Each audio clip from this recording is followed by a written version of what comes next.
Bonjour, aujourd'hui nous travaillons les extensions vers l'arrière. Pour commencer, croisez les doigts, allongez les bras sans soulever les épaules, allongez bien les bras, amenez un coude vers l'autre, gardez les épaules basses et respirez profondément.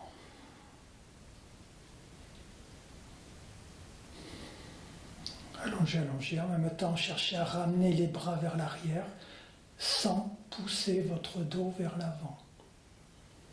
Vous avez le bassin qui roule vers l'avant avec une cambrure en bas du dos, mais le milieu du dos ne pousse pas vers l'avant. En expirant, descendez les bras, vous changez le croisement des doigts et on y retourne.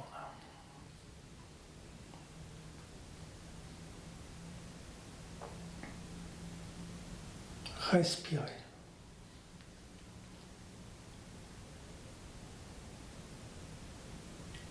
Et en expirant, relâchez les bras. Détendez bien les épaules, le dos, tranquille.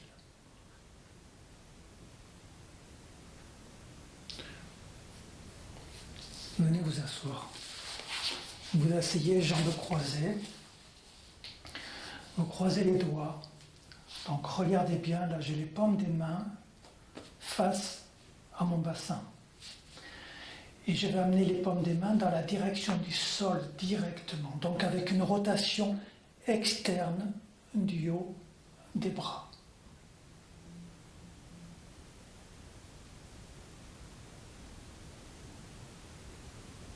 Faites bien tourner depuis les épaules la rotation externe des bras.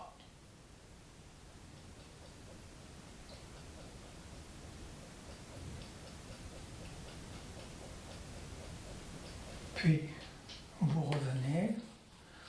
Donc attention de ne pas tourner, les paumes des mains ne tournent pas vers l'arrière pour aller au sol. Là, vous voyez, j'ai les épaules qui roulent en avant.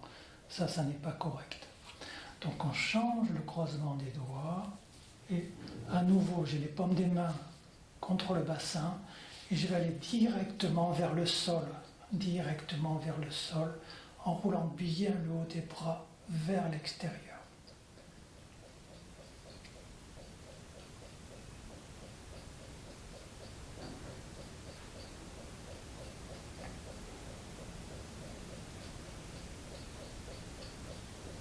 Puis vous relâchez. Bien.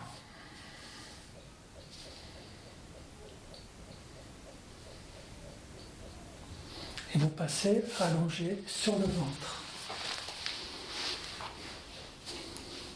Les mains au niveau de la poitrine, les pieds écartés à la largeur du bassin.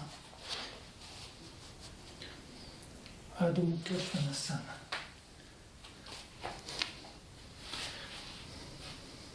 Alors vous pouvez tirer une jambe après l'autre.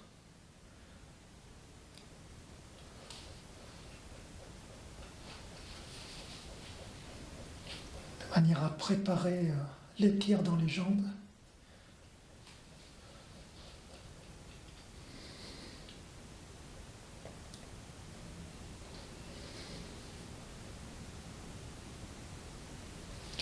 Et puis nous allons faire des Adho Mukha Urdhva Mukha.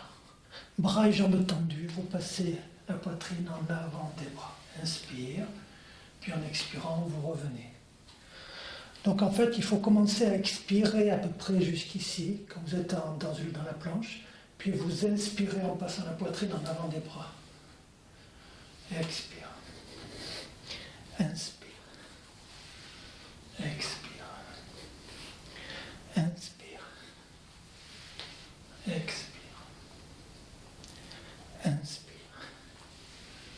Expire. Inspire.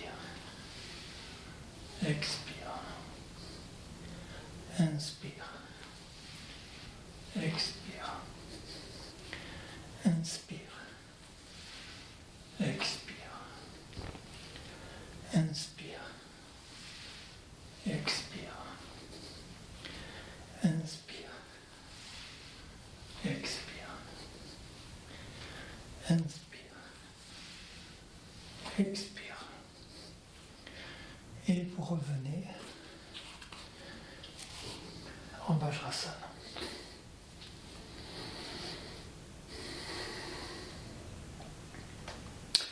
Vous allez faire 2 ou 3 séries comme ça, vous en comptez une dizaine. Un peu moins si vous avez du mal. Vous pouvez commencer par 5 et vous faites 3, 4 séries de 5, de manière à préparer la colonne vertébrale pour les extensions vers l'arrière.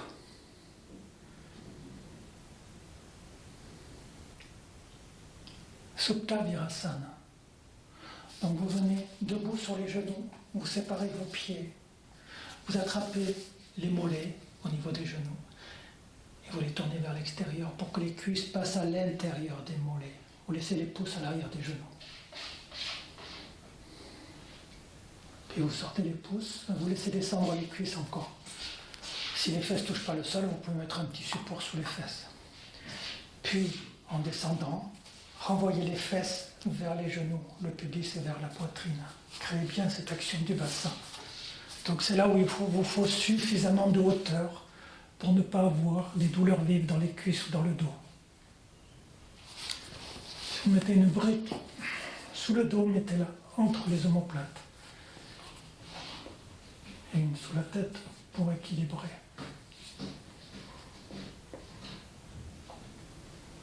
Vous pouvez rester 5 minutes dans cette posture.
Donc vous chronométrez 5 minutes, après vous remontez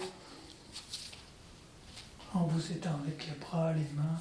Ne forcez pas le dos pour remonter.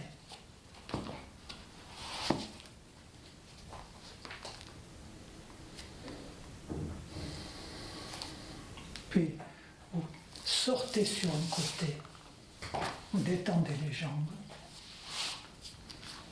Prenez le temps de relâcher les tensions dans les jambes, les genoux éventuellement. Un petit dandasana pour étirer les jambes.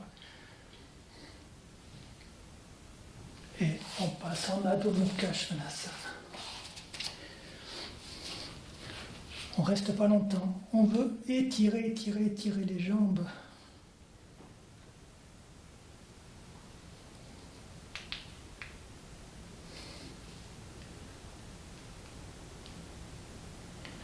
Voilà. Et vous redéposez.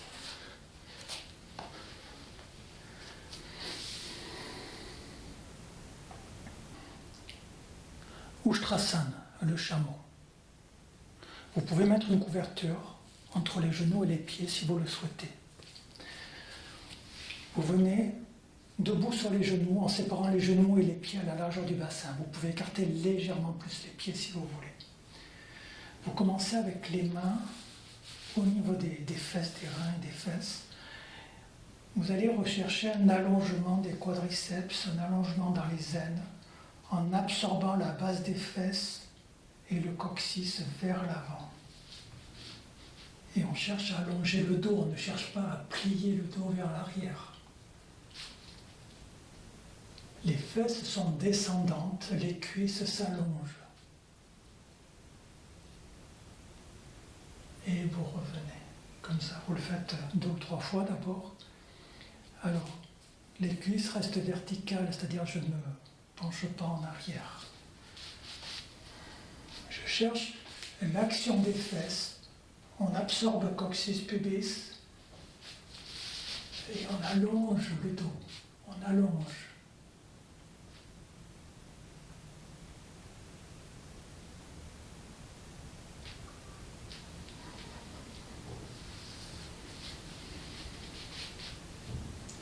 Et encore une fois, les mains sur les fesses descendantes, pubis pousse vers l'avant, on allonge dans les cuisses et dans les aines frontales.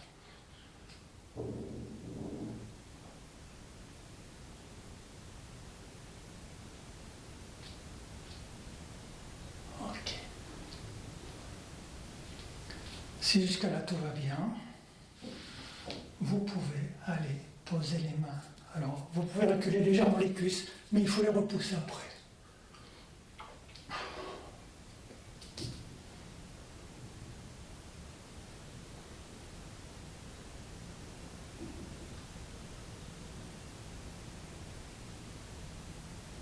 Et remonter à la force des jambes. Bien. Durant cet exercice, vous ne respirez pas en gonflant le ventre. Cherchez une respiration plutôt thoracique, latérale, dorsale, mais pas dans le ventre. Faites attention à ça. Le ventre il va s'étirer, mais on le laisse tranquille. On ne le gonfle pas. Donc, vous devez chercher à repousser coccyx, pubis. Vous cherchez à pousser le bassin et les cuisses vers l'avant. L'idéal, c'est de le faire contre un mur, les genoux posés contre un mur, et on essaye de garder les cuisses contre le mur. Donc, fesses descendantes, on allonge les cuisses, les aines, on vient poser les mains, et on repousse les cuisses et le bassin.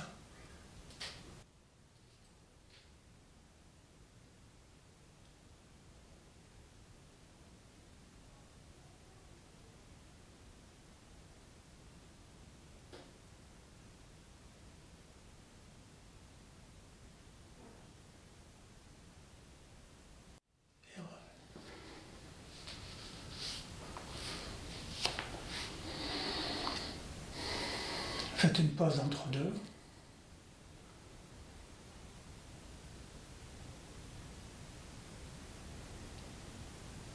Si vous le souhaitez, vous ne restez que quelques secondes à peine dans la posture. À vous de sentir, dans tous les cas, gardez les yeux ouverts.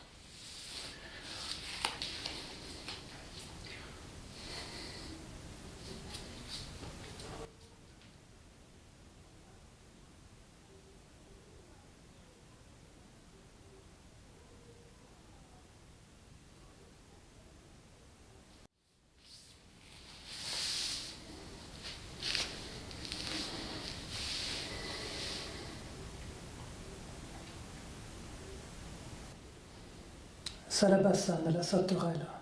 Vous êtes allongé sur le ventre, les pieds allongés, séparés à la largeur du bassin à peu près. Les bras le long du corps. Pour commencer, vous allez monter les jambes, juste monter les jambes.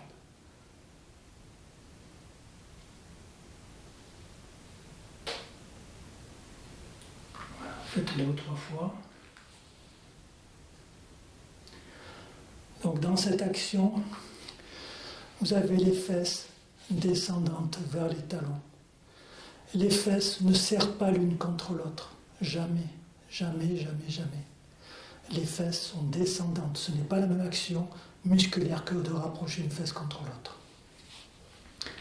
On étire les jambes, on ramène les fesses vers les talons et on fait monter. Ensuite, on va monter les bras, les mains et on soulève la poitrine.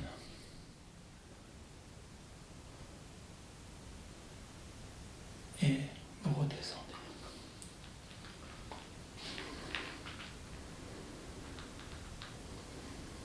Retirez les jambes, montez, montez, montez.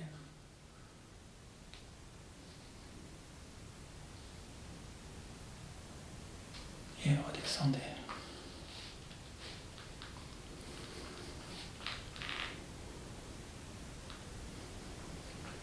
Encore une fois.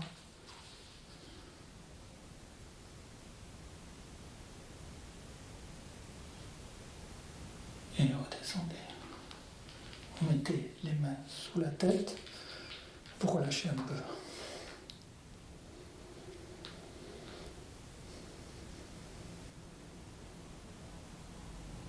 Bhujangasana, le cobra.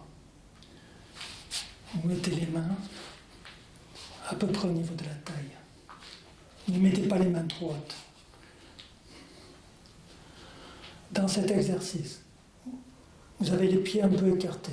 Vous allongez les jambes. Vous ramenez les fesses vers les talons sans serrer les fesses. Et quand vous allez vous soulever, vous cherchez à allonger le dos et pas le devant du buste.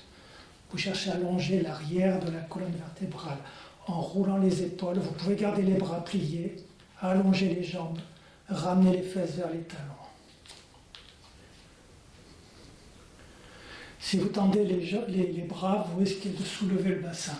On ne veut pas ça, ce n'est pas la posture. Vous gardez le haut des cuisses au sol et vous voyez comment petit à petit le dos peut s'allonger vers le haut. Si vous avez des tensions dans le dos, ce n'est pas la peine de monter.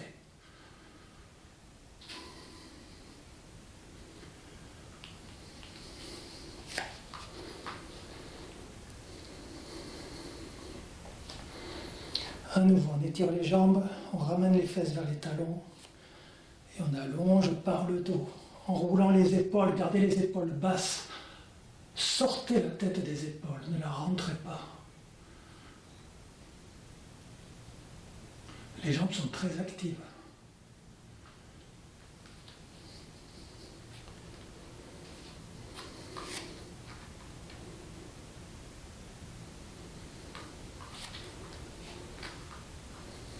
Donc gardez les jambes très étirées, les fesses ramenées vers les talons. Et voyez comment ça monte petit à petit.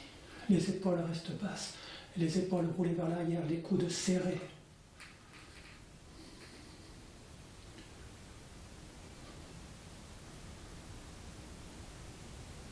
Et vous redescendez.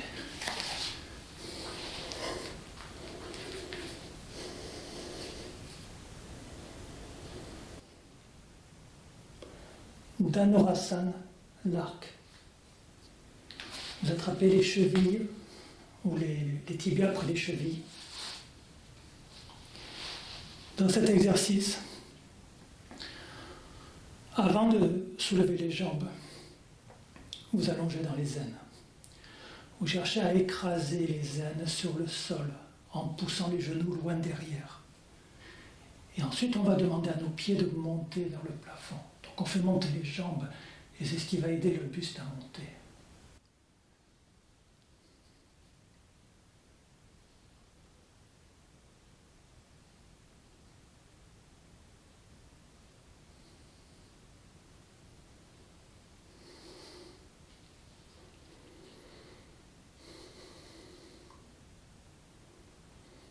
Donc le défaut dans cette posture, c'est de vouloir trop écarter les genoux. Faites attention à ça.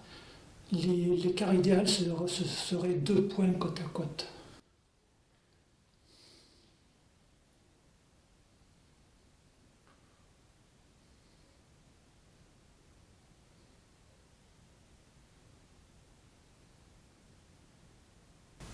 Et on relâche.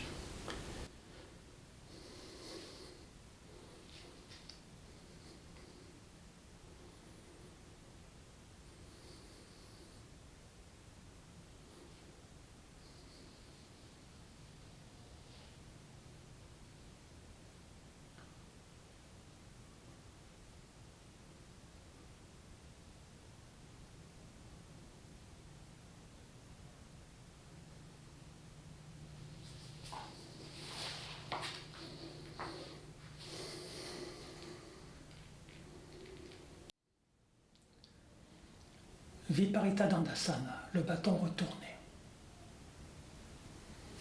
Alors, nous avons une petite locataire qui m'a pris ma place. Hein? Est-ce que je peux récupérer ma place? Je peux récupérer ma place? Est-ce que je peux récupérer ma place? Il faut que je l'embête un petit peu, comme ça elle va partir. Voilà.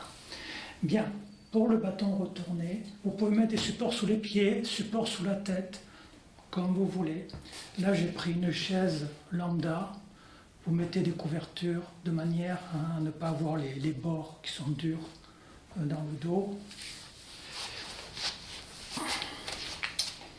Faites quelques ajustements. L'idéal, c'est d'avoir les pieds contre le mur. C'est plus facile de pratiquer contre le mur.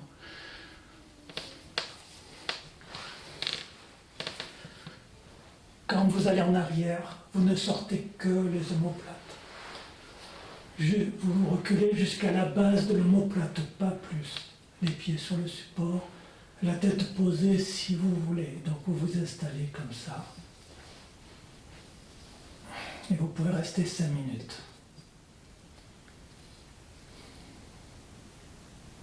Les jambes restent actives. Donc si vous voulez, vous pouvez sortir votre support sous la tête. Vous pouvez sortir le support sous les pieds et faire la pratique à même le sol.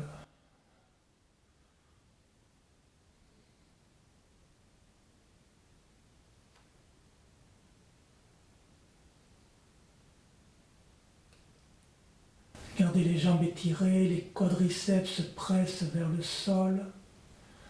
Le ventre est détendu et on le laisse s'allonger, s'étirer. Donc on va créer de l'espace dans l'abdomen. Le visage, toute la tête, relâchez les yeux passifs. Les yeux restent ouverts dans cette posture. Ne fermez pas les yeux.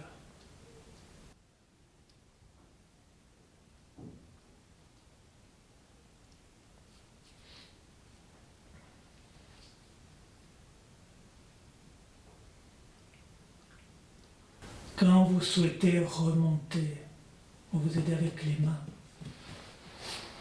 Vous ne remontez pas à la force du dos. Puis torsion. Repositionnez correctement le bassin pour avoir une cambrure. On fait des torsions douces, sans forcer.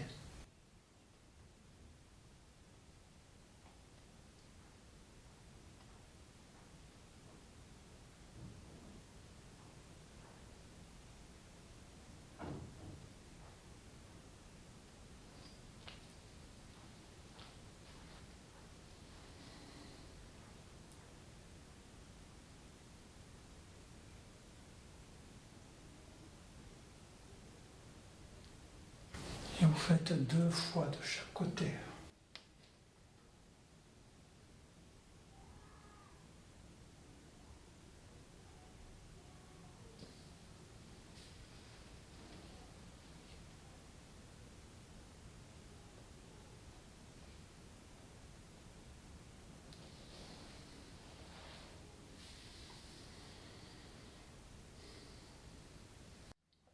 Salamba pour Uttanasana.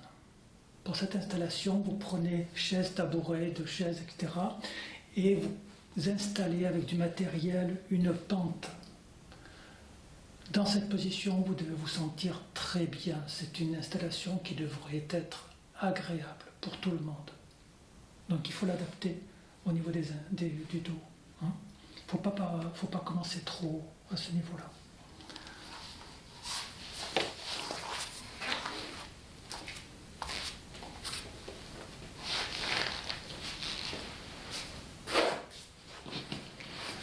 Vous allez venir poser le sacrum au bord de la chaise, sur le support le plus bas. Et ensuite, vous faites monter par escalier jusqu'à pouvoir poser la tête. Et là, donc vous avez les jambes étirées. Vous pouvez chercher à avoir les pieds à plat au sol ou pas, les pieds verticaux, peu importe.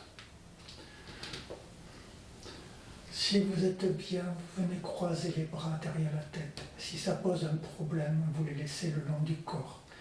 Vous essayez de caler vos bras quelque part et vous vous détendez. Tant qu'il y a des tensions dans le dos ou ailleurs, ça n'est pas correct. C'est une installation qui devrait être agréable.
rester entre 5 et 20 minutes dans cette posture. Quand vous souhaitez sortir, pour vous aider avec les mains pour remonter.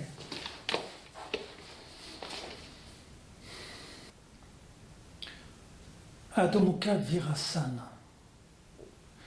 Vous mettez suffisamment de hauteur, avec des couvertures par exemple, et vous les ramenez jusqu'au bassin. Puis vous tassez un petit peu, vous venez poser le ventre. Il faut qu'il y ait suffisamment de hauteur pour que le ventre vienne se poser dessus. Juste comme ça, vous installez. Vous pouvez rester 5-10 minutes comme vous voulez. Pensez à changer le côté de la tête quand vous arrivez à la moitié du temps.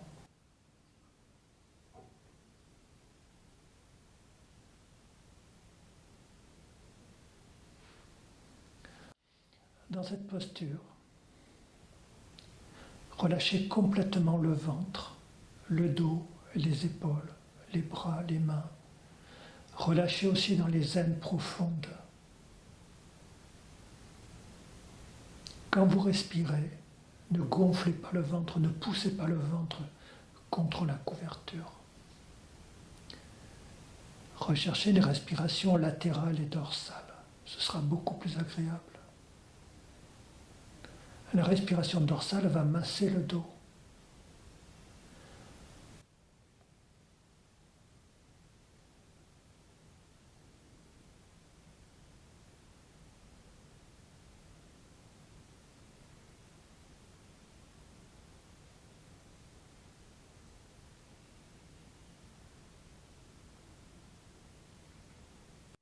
Au bout de quelques minutes, pensez à tourner la tête de l'autre côté.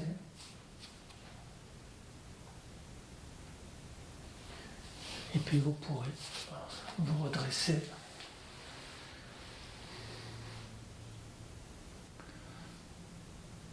Pour terminer cette séance, asseyez-vous sur un support, confortablement, le bassin bien positionné, c'est-à-dire assis en avant du périnée, la cambrure en bas du dos installée, le dos tranquille, les épaules roulées vers l'arrière, les mains devant la poitrine, les pouces contre le milieu de la poitrine.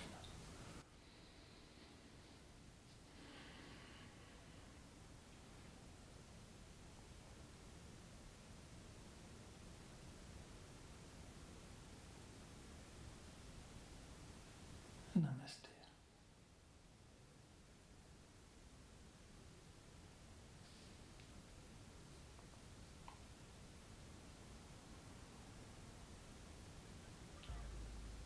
Bonne pratique à tous et à très bientôt dans une autre vidéo.